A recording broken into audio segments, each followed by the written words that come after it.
요즘에 코로나 정말 주변에 많이 걸리지 않습니까? 그래서 제가 급하게 코로나에 감염됐을 때 우리가 어떤 마음가짐을 갖는 게 좋을지 또 어떻게 행동하는 게 좋을지에 대해서 한번 말씀을 드려보려고 해요. 왜냐하면요, 제 주변에 감염된 사람들이 엄청 많은데 미안해하는 사람들이 대부분이에요. 저 이거 조금 위험하다고 생각하거든요. 여러분들은 어떻게 생각하실지 모르겠습니다. 오늘 제 얘기 한번 들어보시고 이 감염이 일반화되는 상황에서 우리의 생각 방식을 한번 같이 점검해 보시면 어떨까 싶습니다. 유화, 무엇이든 세 가지로 가르쳐드리는 명지대 교수 김익환입니다. 이제 코로나가 우리 바로 옆에 왔어요. 당연히 우리의 잘못이 아니죠. 그렇게 생각하면 좀 억울하기도 할 겁니다. 그런데요, 우리가 의도하지 않은 이런 상황은 우리에게 그저 환경일 뿐이에요. 크게 생각할 지점은 있습니다. 기후 환경을 파괴한 인간들의 행위들, 그 인간 중에 하나가 우리 자신이니까. 이런 점은 장기적으로 우리의 잘못을 인정하고 앞으로 어떤 삶을 살아가야 되는지 이런 생각은 해야 돼요. 그렇지만 지금 당장 우리에게 닥친 코로나19라는 것은 우리의 의지와 상관없이, 우리의 의도와 상관없이 우리에게는 갑자기 닥친 일종의 운명 같은, 또 일종의 우연의 만남 같은 그런 성격을 지니지 않습니까? 그런 것을 우리가 그냥 통칭해서 자연재난이라고 불러요. 이 자연재난에 처했을 때 우리가 어떤 태도를 갖는 것이 좋을지에 대해서 꼭 한번 생각해 볼 필요가 있다고 저는 봅니다. 지금요, 오늘 아침 뉴스 보니까 국무총리도 감염이 됐더라고요. 뭐 시장 이런 분들도 속속 감염이 되기 시작하고요. 아까도 말씀드렸듯이 제 주변에 되게 많고 우리 주식회사 가능성들의 제 영상을 정말 예쁘게 편집해주는 멋진 PD님이 계신데 그 PD님도 감염이 돼서 저희도 회사가 굉장히 곤란한 상황에 처해 있습니다. 그런데요, 우리 PD님뿐만 아니라 제 주변에 있는 감염된 대부분의 사람들이 통화를 하면 너무너무 죄송합니다. 실제로 제 친구 중에 감염된 사람이 있는데요. 감염이 확인되기 그 전날 저하고 또 식사를 했어요. 아니, 밥 같이 먹은 게 왜 그의 잘못입니까? 그 친구가 저한테 전화를 하고 큰일 났다, 꼭 PCR 검사를 해보라고 전화를 하면서 너무너무 미안하다를 한 4번을 인사를 하더라고요. 뭐 저는 당연히 괜찮아, 아이, 그런 거 걱정하지 말고 우선 네 몸을 돌봐야지 이렇게 얘기를 하긴 했어요. 근데 우리 사회의 이런 마음의 흐름이 저는 좀 큰 문제일 수 있다고 생각합니다. 그 얘기를 이제 하나씩 하려고 합니다. 그리고요, 그 전에 이 정보는 여러분들께 드려야 될 것 같아서, 우리도 이제 회사에 PD 한 분이 감염이 됐으니까 그러면 이제 검사를 해봐야 되거든요.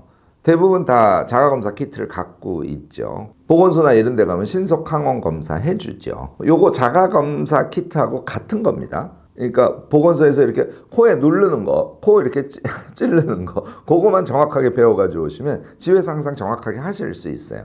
검증되지 않아서 제가 유튜브에서 뭐라고 딱 얘기하기는 어렵지만 저는 상대적으로 이 신속항원 검사, 그러니까 우리가 집에서 자가 키트로 할 수 있는 것, 얘는 정확도가 당연히 떨어진다고 생각해요. 그러니까 무슨 얘기냐면 얘가 정확도가 높으면 PCR 검사를 할 필요가 없죠. 그런데 질병관리청이나 국가기관에서 뭐 보건소 등이죠. 그것을 이분이 감염자라고 확정지으려고 할 때는 PCR 검사를 한다는 거 아니에요. 그것은 논리적으로, 제가 과학적으로는 모르지만 신속항원 검사보다는 PCR 검사가 정확하다는 걸 일단 인정하고 있는 걸 의미하니까 우리도 신속항원 검사보다는 PCR이 정확하다 이렇게 생각할 수밖에 없다는 겁니다. 요걸 전제로 했을 때 현재는요, 여러분들 아시겠지만 보건소에서 무료로 PCR 검사를 받을 수 있는 자격은, 이거 정말 이상한 건데요, 60세 이상이거나 아니면 신속항원 검사로 양성 판정을 받았거나 의사의 진단이 있거나 또는 요양시설 같은 곳에 근무하셔서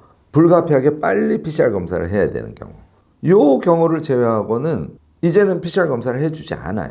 사실 감염된 사람 수가 많으니까 불가피한 측면도 없진 않습니다. 뭐 그런 지점에 대해서 제가 비평할 생각은 없어요. 어쨌든 우리가 처한 상황은 우리 회사처럼, 또는 어떤 사람이 자기 친구가 감염이 되는데 그 전날 같이 식사를 했어. 그러면 스스로 검사를 해야 되거든요. 그런데 아까 제가 결론 내렸듯이 자가검사 키트를 가지고 검사한 것은 확신할 수 없는 그런 상황이 될 경우가 많다는 거죠. 그러면 개인적으로 PCR 검사를 해야 되거든요. 여러분들 PCR 검사하기 위해서 주변을 알아본 사람들은 다 아시겠습니다만은 대체로 10만 원 전후하고요. 이때 한몫 챙기려고 하는 어떤 병원은 요건 제가 전화로 답을 듣고 너무너무나 놀랐는데 제가 전화해본 서울의 어떤 병원은 13만 7천 원을 받는 곳도 있어요.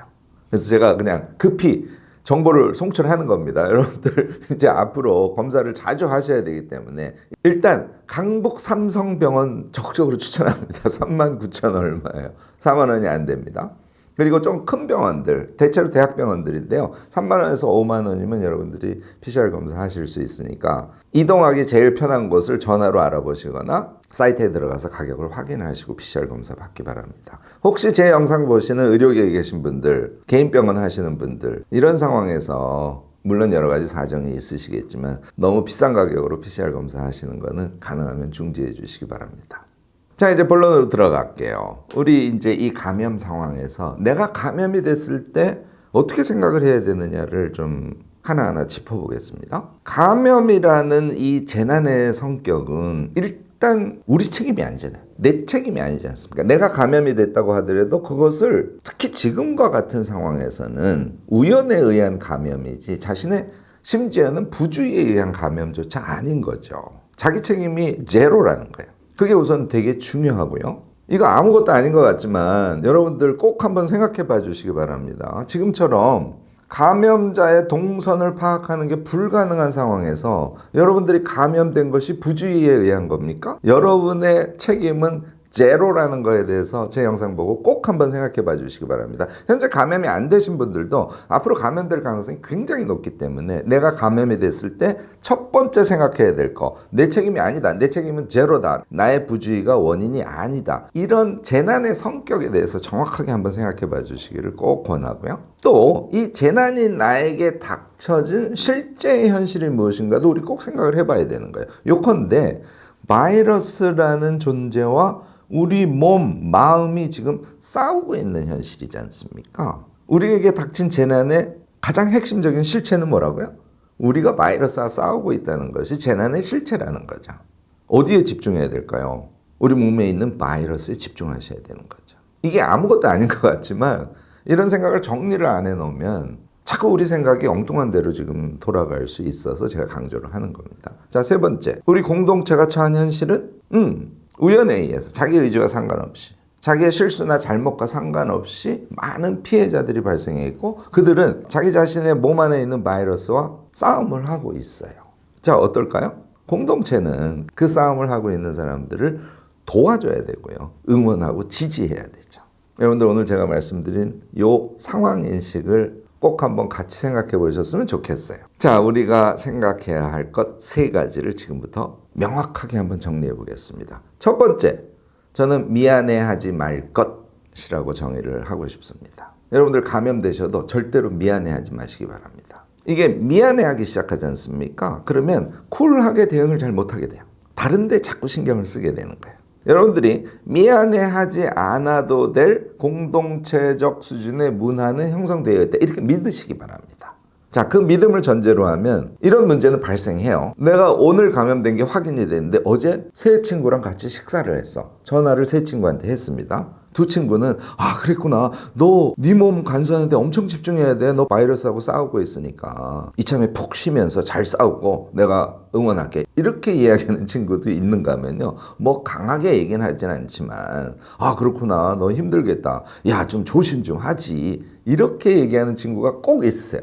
제가 권하는 거는 그 친구 앞으로 잘 관찰하시기 바랍니다. 친구로 계속 유지할지 아니면 관계를 서서히 정리할지. 이제 그런 상황에서 사람이 정확하게 보이기 시작하는 거거든요. 제가 여러분들께 친구 관계 자꾸 끊으라고 이렇게 말씀드리는 것이라기보다 무의식적으로 잘못 그렇게 말하시는 분들도 계시니까 그런 말을 꼭 근원적인 잘못이라고 얘기하는 건 아닙니다. 그런데 제 영상 보시고 혹시 그런 언사를 무의식적으로 쓰신 분들 앞으로는 그렇게 절대로 대응하지 마시기 바랍니다. 재난 상황에서는 그렇게 대응해서는 안 되는 거죠. 자, 좀 더 심각한 상황으로도 빠질 수 있어요. 예를 들어서 태풍이 불었어요. 또 예를 들어서 지진이 났어요. 그러면 태풍이나 지진은 우리의 의지에 의한 잘못이 아니니까 주변 사람들이 걱정이 되지 않습니까? 그러니까 우리가 전화를 해서 이 태풍 심하니까 좀 조심해. 지금 지진이 일어나고 있는데 거기는 어떠니? 이러고 우리가 걱정하고 응원하는 마음으로 전화를 하지 않습니까?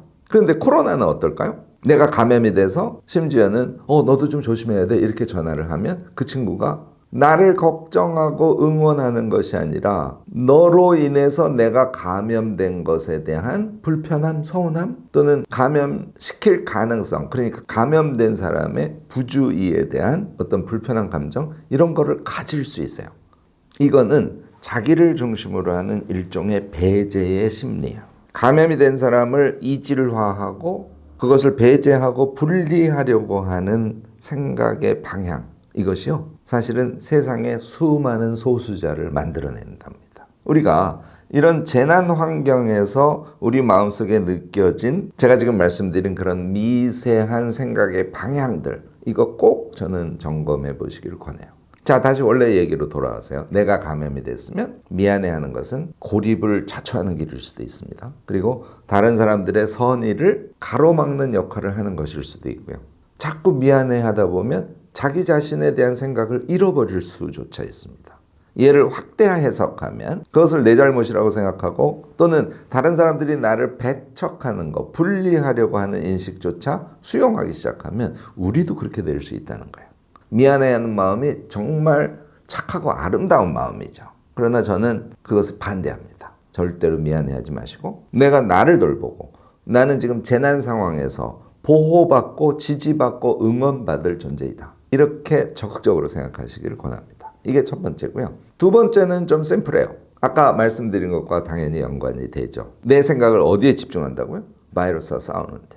바이러스와 싸우는 것은 이건 또 저의 생각에 좀 독특한 지점입니다만 약을 먹고 싸워야죠. 당연히 의료적인 지원이 대단히 중요합니다. 그런데요, 이거는 저만의 경험인지 여러분들도 그런 경험을 하셨는지 모르겠지만 마음으로 싸우는 것, 그것이 저는 굉장히 중요했어요. 그런 경험이 여러 번 있습니다.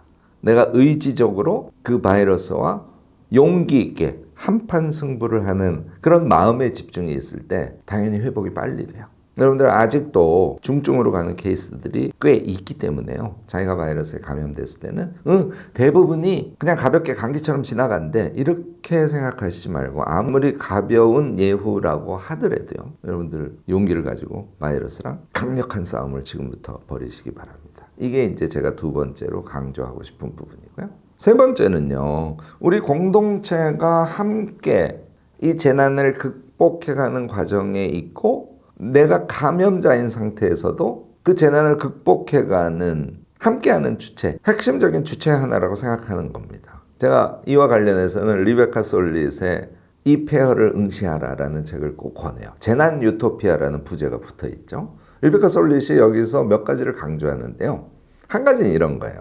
재난이 발생하면 미국의 경우에는 뉴스에 계속 슈퍼를 약탈한다든지 이런 것들이 계속 보도가 됩니다. 재난을 이용해서 어떤 사악한 짓을 하는 모습들. 그런데 리베카 솔릿의 전 세계적인 관찰에 의하면 이것은 아주 국부적인 현상에 불과하고요. 마치 평상시에 범죄가 일어나는 것과 크게 다르지 않다는 게 리베카 솔릿의 결론이에요. 그런데 매스미디어를 통해서 이런 것이 마치 주류의 현상인 것처럼 사회 분위기를 만들어내는 것은 권력의 작동이라고 보는 겁니다.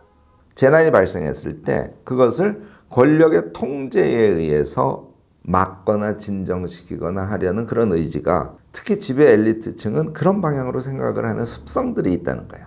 그런데 결과적으로 보면 재난의 극복은 국가적인 어떤 정책이나 필요한 통제나 이것이 부정적이진 않습니다. 그런데 그게 결정적이진 않다는 거예요. 마치 우리가 코로나 상황에 닥쳤을 때 국가가 통제하는 방식으로 일사불란하게 움직이고 거기에 복종하는 것이 극복의 방법이다.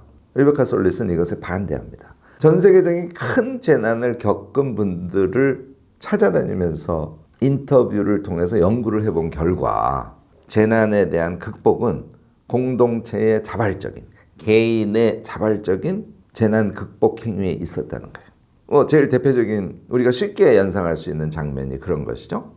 단수 상황이 됐을 때 물차가 물탱크를 싣고 와요. 그러면 TV에 나오는 슈퍼마켓을 약탈하는, 그런데요, 이거 TV에 방영되는 거 보면 꼭 흑인이 대부분이에요. 이것은 인종주의나 흑인을 배제하려고 하는 사유방식하고 또 연결이 됩니다.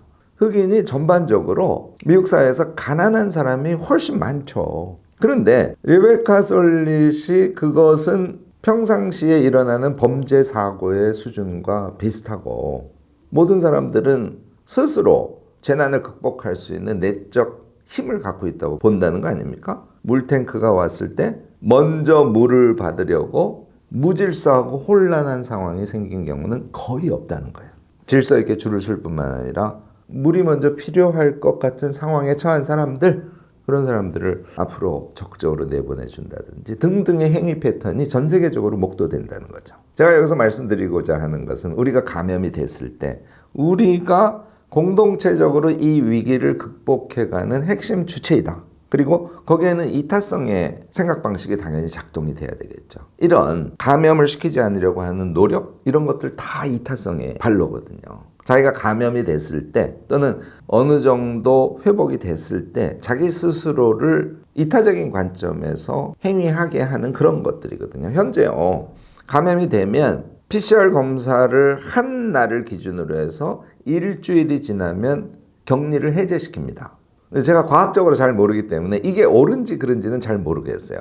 요컨대 일주일이 지나서 자가검사 키트로 검사를 해도 양성이 거의 대부분 나온대요. 그런데 그때의 양성 상황은 다른 사람에게 감염시킬 가능성이 극단적으로 떨어진 상태이기 때문에 격리 해제를 합니다. 이게 이제 설명이거든요. 우리가 과학을 모르는데 그걸 어떻게 믿어요?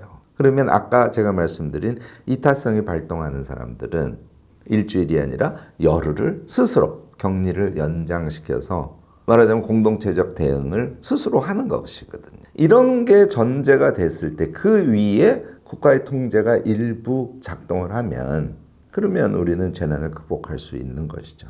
그래서 제가 세 번째로 강조하는 것이 바로 우리가 공동체의 일원으로 스스로 재난을 극복해가는 주체로서 활동하고 있고 행동하고 있다는 것을 우리 잊지 말자는 겁니다. 요즘에 하도 감염된 분들이 많아서요. 제가 좀 길게 여러분들께 우리가 감염됐을 때 어떤 생각을 어떤 방향으로 하는 것이 바람직할까에 대해서 제가 말씀을 드려봤습니다. 재난은 불가항력적인 거예요. 우리의 책임이 아닙니다. 그러니까 여러분들 그 재난에 집중해서 코로나 바이러스 같으면 코로나 바이러스라는 재난에 집중해서 내 몸 안에 있는 바이러스와 싸우는데 최선의 노력을 다하셨으면 좋겠어요.